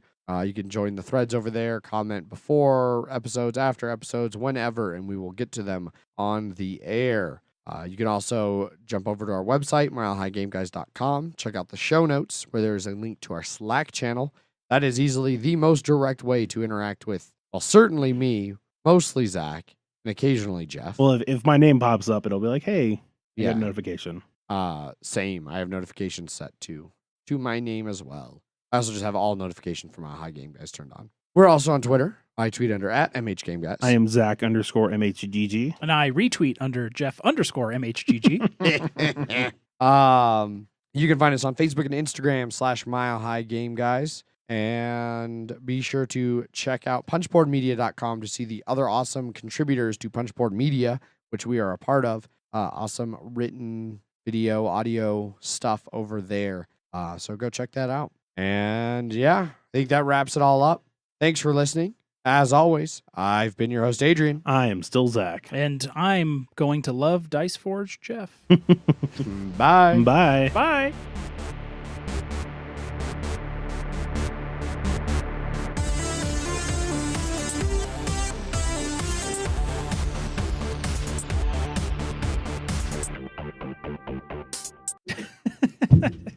Jesus Christ, man. Is your elbow okay? That's my knee. Gotcha. Everyone is dying. No, just him. Just me. Punchboard Media, where we all bring something to the table. Pull up a chair at punchboardmedia.com.